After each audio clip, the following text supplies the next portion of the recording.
Bom, boa noite. A gente está aqui hoje para poder apresentar o nosso trabalho de contabilidade introdutória, matéria ministrada pelo professor Gilberto Lovatino. E é isso, né? Bora lá.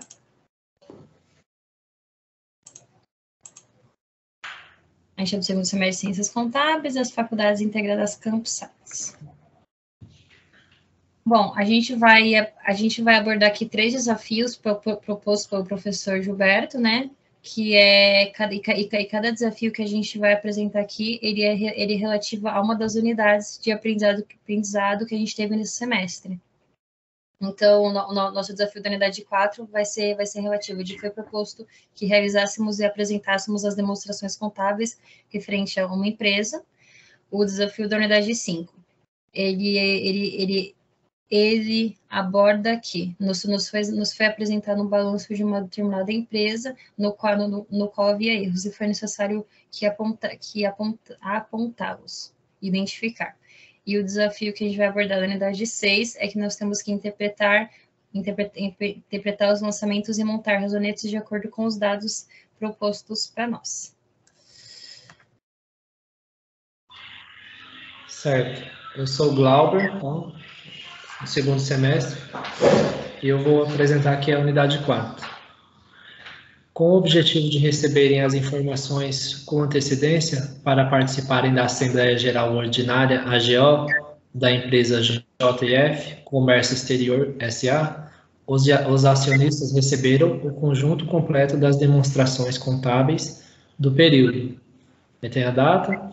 Na AGO será tratado, entre outro assunto, a aprovação das demonstrações contábeis do exercício encerrado em, tem a data, da JEF Comércio Exterior S.A.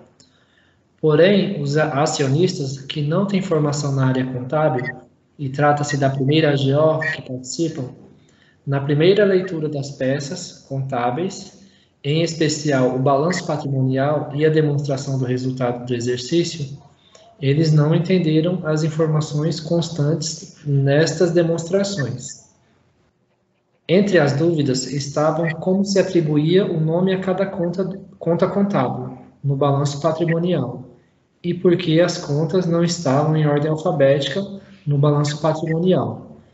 Já na apresentação da demonstração de resultados do exercício, os acionistas acharam sua apresentação muito confusa, pois, na sua visão, bastava fazer a soma dos números, não havendo necessidade de vários subtotais.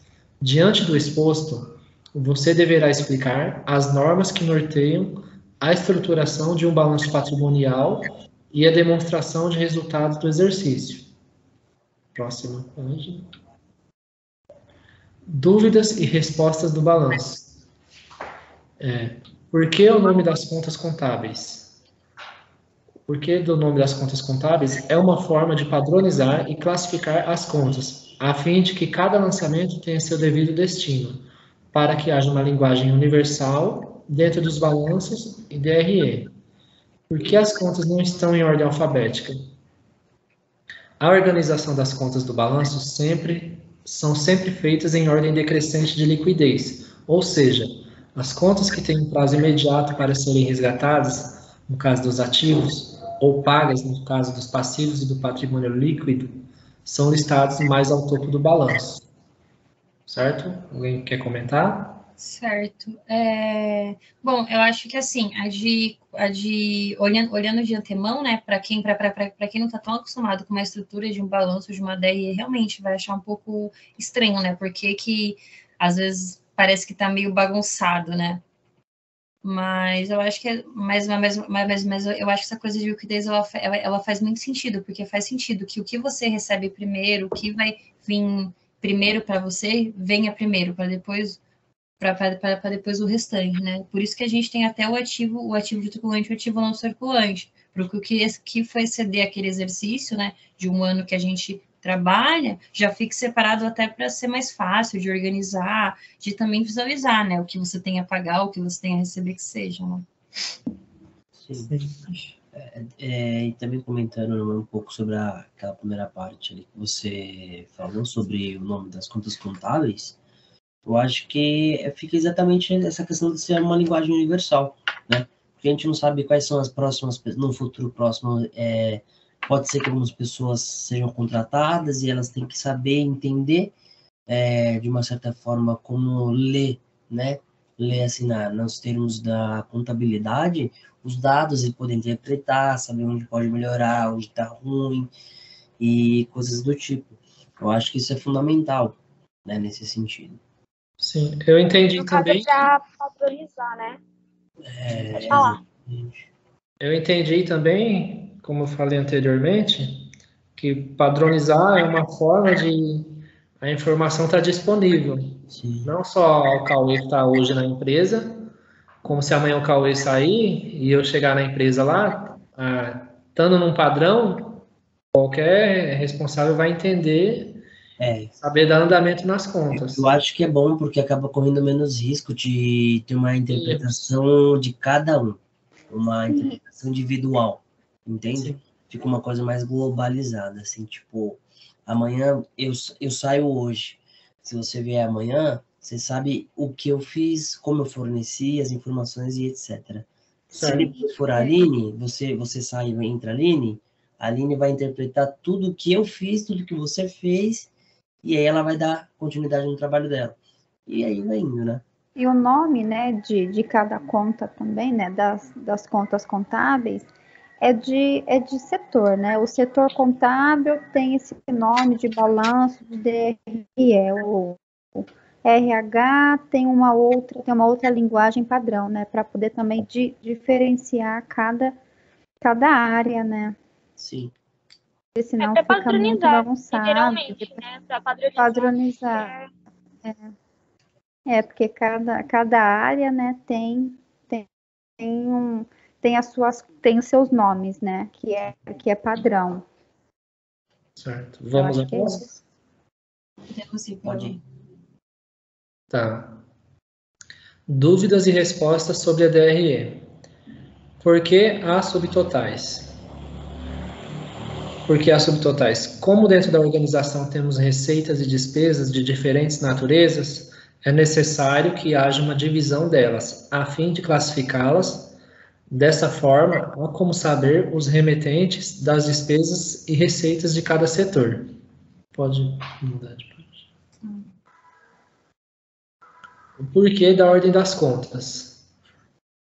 Pois há uma hierarquia dividida por níveis dentro do balanço, onde cada nível tem suas peculiaridades. Por exemplo, o nível 1 representa as grandes divisões como ativo, passivo e patrimônio líquido. Nível 2, divide-se os grupos por prazos, como ativo, passivo, circulante, ativo e passivo circulante e não circulante. Patrimônio líquido, capital social e reservas. No nível 3, organiza-se os subgrupos conforme a semelhança dos itens que compõem o patrimônio, conforme demonstrado abaixo. Ativo circulante é composto pelo caixa, pelo realizável e pelo estoque. O ativo não circulante é composto pelo realizável a longo prazo, investimentos e imobilizado. Já na coluna ao lado temos o passivo circulante, composto por fornecedores, contas a pagar e encargos. Abaixo tem o passivo não circulante, fornecedores, composto por fornecedores a longo prazo. E mais abaixo temos patrimônio líquido, composto por capital social e reserva legal. E ao lado temos uma ilustração disso que está sendo falado. Pode voltar na pergunta, Lana? Claro. Tá, o que eu entendo sobre subtotais? Eu entendo, como falei nas nossas discussões, que cada setor da empresa, ele é um subtotal para a empresa. Por exemplo, o departamento pessoal tem um subtotal, o financeiro tem um subtotal do seu setor, e o RH tem um subtotal. Quando a empresa vai fechar as contas do total geral, cada um desse departamento é um subtotal. Esse foi o meu entendimento. Uma coisa também que a gente tem que entender, o Glauber, nesse sentido que eu achei interessante, é que essa parte de ter o subtotal, né? O subtotal de cada área, que seja de cada tipo contábil, ou enfim. A gente sempre fica com ele, a gente vai atualizando ele conforme as contas vão entrando, as coisas vão acontecendo. Então, na hora da gente fazer no final, né, do exercício, da hora que a gente for fazer realmente lá a demonstração de resultados e etc., a gente consegue pegar mais rápido isso, porque ele não tem que ficar colocando todos os itens, os valores de cada item, de cada compra, não sei o que, Fica mais lúdico, fica né? uma coisa e fica mais rápido, porque você já pega, pô, ali de lá tá atualizado, então tanto, o saldo é tanto, no outro, o saldo é tanto, no outro, então só pega o saldo. Sim. Porque, gente, dependendo da indústria, do local, da empresa, entra muita coisa. E fica mais dinâmico, né? Olhar. Muito mais fácil. Inclusive facilita pra gente, né? Ganha tempo, né? Tendo esses fiscais também. Facilita muito mais pra gente. Sim. Acaba ficando mais lúdico, porque é uma coisa que você consegue identificar já de antemão, tipo assim, você sabe que talvez o seu departamento administrativo está consumindo mais despesas do que deveria. Sim. Porque a gente, uma DRE, a gente acaba vendo todas as despesas que a empresa está tendo. Então, às vezes você pode ver se você, por acaso, está tendo muita despesa bancária, muita despesa financeira, muita despesa com o administrativo, com o operacional. Então, é uma maneira de você até identificar melhor as despesas, ver melhor de onde está vindo as receitas, se está tendo mais receita operacional, mais receita não operacional. Por exemplo, que nem eu trabalho numa indústria, né, no caso, e eles pegam algumas mercadorias para poder fazer, para a própria indústria poder fornecer, eles têm que comprar matéria-prima de outros países. Então, imagina, se cada vez que comprar, porque assim, é o ano inteiro comprando, e não é pouco, é muito, às vezes chega a ser toneladas, e vai para o porto, e demora, taxação de dólar, não sei o que, tarana. Alfândega, né? Então. Processo aduaneiro. Mano, é muita coisa, todo esse processo. Então, imagina, se eu tiver que apresentar para o meu chefe, eu como contador, por exemplo, vamos supor, vou apresentar para ele, eu vou colocar lá, em janeiro compramos, e no dia 10 de janeiro compramos 15 mil frascos de não sei o quê, por exemplo. Aí no dia 11 compramos mais 25 mil, aí no valor tal. Vai demorar séculos. Acaba ficando longo, né? Nossa, fica longo, não fica dinâmico nem um pouco, não fica uma coisa quadrada. Fica cansativo. Entender porque é muita informação. Né? Inclusive, porque o pessoal fala, você vai apresentar uma coisa que nem a gente vai ser contador, a gente vai ter que apresentar as coisas pro chefe, ou a gente mesmo sendo chefe, as coisas vão ser apresentadas para nós. E assim, os primeiros minutos são fundamentais para você prender a pessoa. Se você vier com muita enrolação, o cara se perde, já não tá mais nem vendo nada. Aí ele vai falar assim, mas e aí, enfim, você que é o contador, fala aí. O que eu faço? O que eu faço? Você nem termina, você tá na metade do processo e a pessoa já tá caçando. Exatamente. Não, já deixa tudo prático. Papum, tá aqui, foi isso aqui, pronto. Dá o próximo. Eu vou trocar para o próximo aqui pra gente comentar um pouquinho sobre o próximo também, tá? Que aqui, no caso, eles estão abordando o porquê da ordem que as contas têm, né? Uhum. Eu acho como a gente, acho como a gente já tinha até comentado um pouquinho sobre quando eles questionaram dentro do balanço do porquê as contas não vinham numa ordem alfabética, né? Eu acho que aqui, aquela regra que a gente falou lá também ela se aplica aqui, do porquê da ordem das contas, que é mais ou menos o que a gente tinha falado antes, que geralmente dentro de um balanço, ou dentro de uma demonstração de um DRE, se trata da liquidez da conta mesmo. Então, no caso, eu trouxe até um esqueminha de como que funciona, né? De como são classificados e tudo mais. E aquilo também que a gente chegou a conversar, né, nos bastidores aí, sobre essa questão da liquidez. Eu acho que é muito do que se trata esse ponto, né? Porque... A liquidez é aquilo assim, o que você consegue transformar em dinheiro de uma forma mais rápida possível. Porque dentro da DRE a gente não está lidando tanto com a liquidez, a gente tá lidando mais com, tipo assim, de um resultado de saber com que você gastou, menos de tudo que você comprou e tudo que você gastou, pro que você teve. Entender os gastos, né?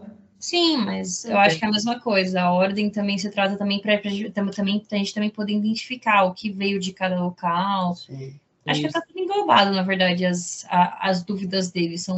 Você pode ver que uma dúvida meio que se correlaciona com a outra. Sim, exatamente. Alguém quer comentar mais alguma coisa nesse aqui? Não, pode passar. Então vamos para o desafio da unidade 5.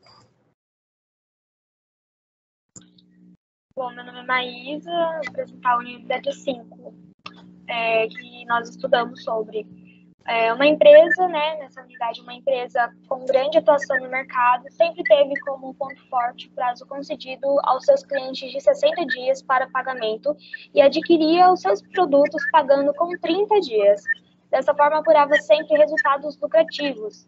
Em uma reunião de avaliação de resultados, a empresa apresentou o seguinte balanço patrimonial, onde nós vemos aí, então, o ativo circulante, né, o ativo não circulante, o imobilizado, o intangível e o total do ativo. Já no outro lado, nós vemos o passivo circulante, o passivo não circulante, o patrimônio líquido e o total do passivo e patrimônio líquido. Perfeito. Bom, diante dos números apresentados, os sócios imediatamente protestaram que havia uma diferença inaceitável, pois se o lucro acumulado era de 1 milhão, este valor deveria estar no somatório de Caixa e bancos. Entretanto, o somatório dessas duas contas totalizava o valor de 130 mil. Portanto, segundo eles, havia uma diferença de 870 mil reais. O desafio, então, é descobrir onde está essa diferença. Alguém quer começar a comentar sobre? Não, pode ler a Pode nossa. terminar.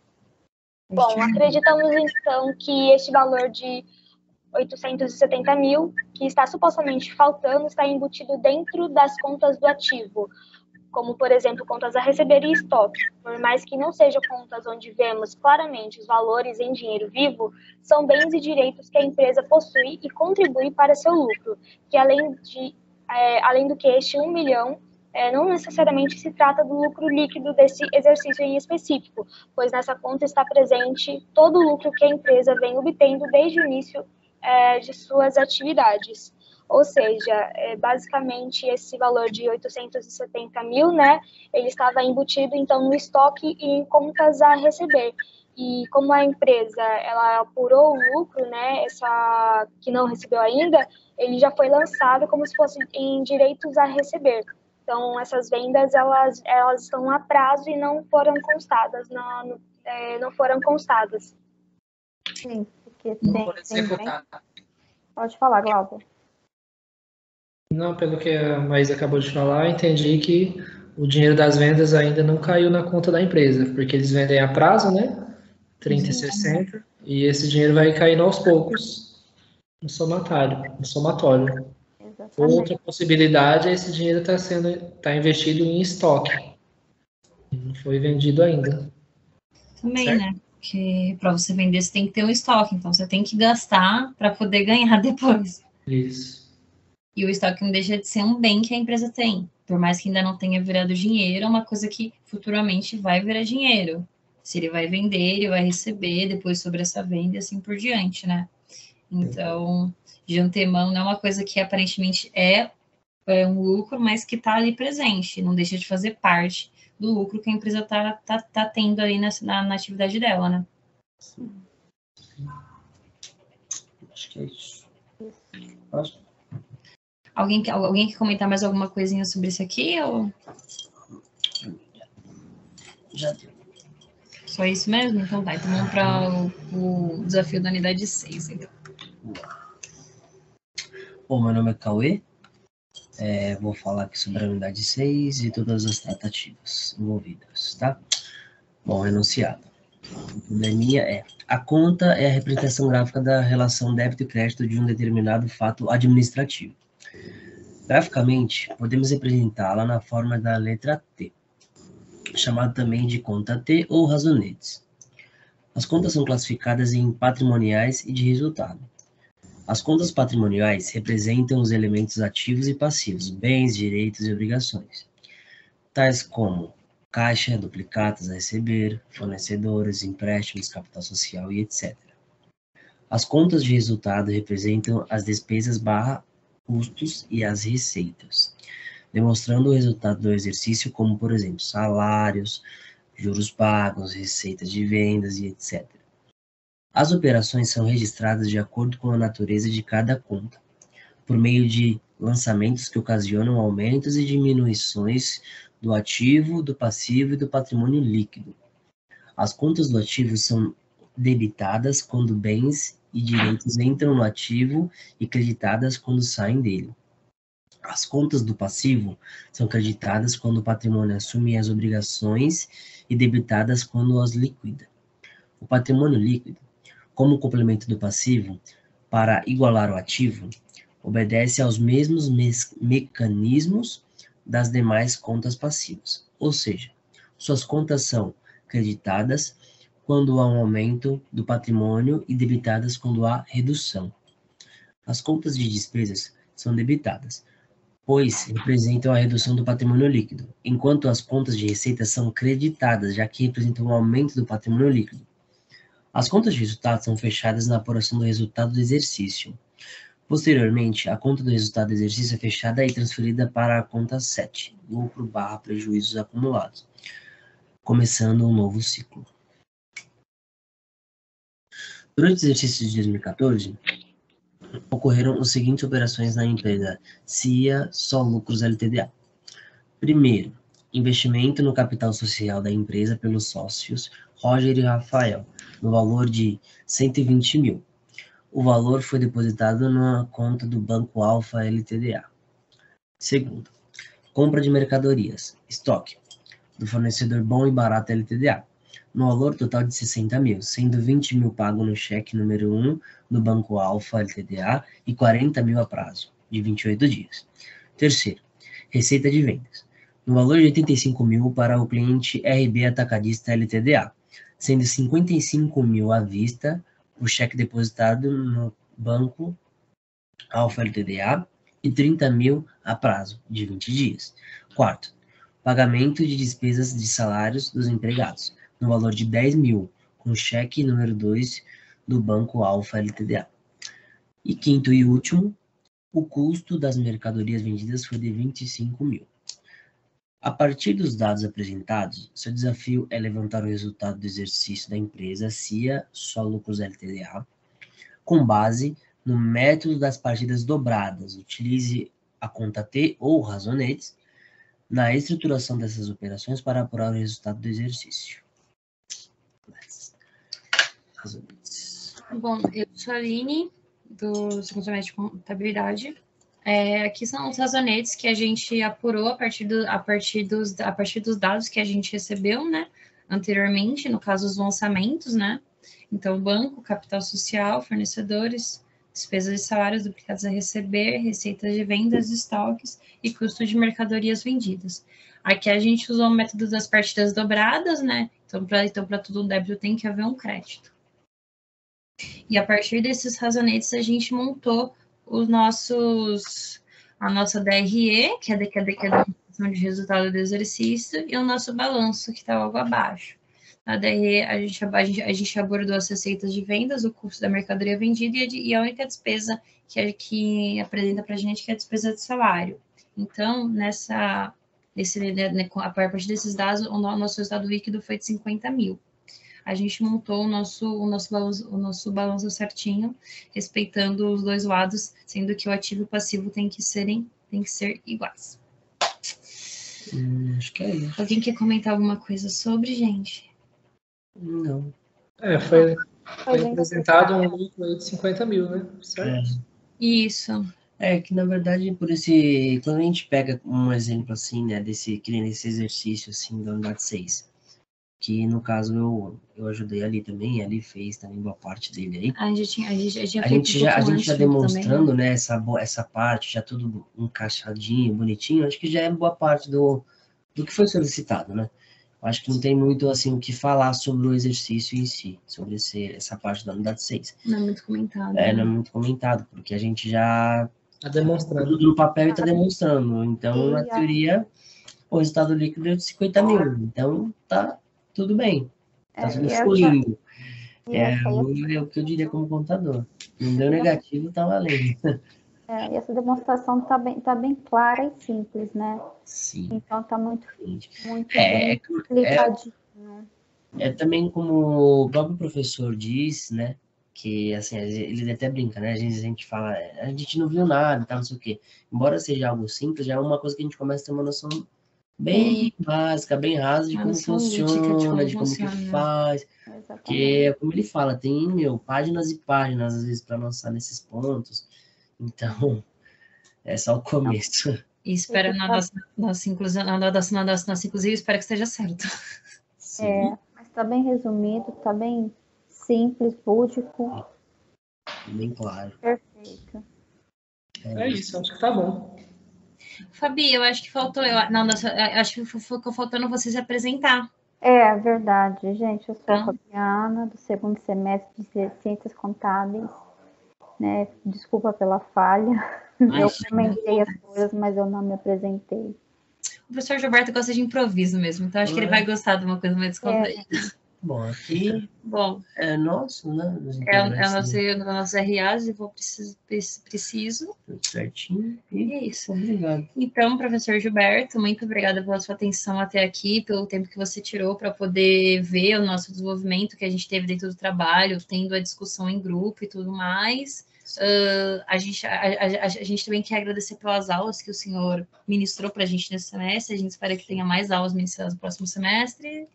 Presencial, né? Foi bem legal a presencial. E eu acho que é isso, gente. Se vocês querem falar mais alguma coisa, fiquem à vontade.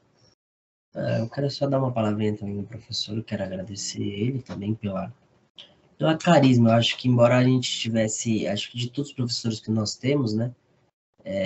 Eu acho que ele é o que mais demonstra essa carisma de querer ele sabe a gente, quem nós somos só de ouvir a voz, não precisa nem aparecer. Isso é muito legal. Então, isso é muito bom, porque deixa a distância, né, essa coisa do online, assim, dessa questão toda, deixa um pouquinho mais calorosa, né?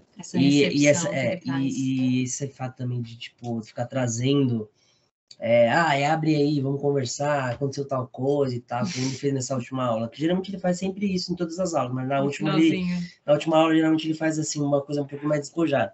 Aí começa a comentar, falar sobre coisas e etc. Eu acho que isso são maneiras da gente sentir menos o impacto de tudo que aconteceu, dessa loucura, tudo que a gente viveu, né? E é isso, professor. Eu sou muito grato por tudo que o senhor ministrou, né? Como a própria Ali disse aí para nós.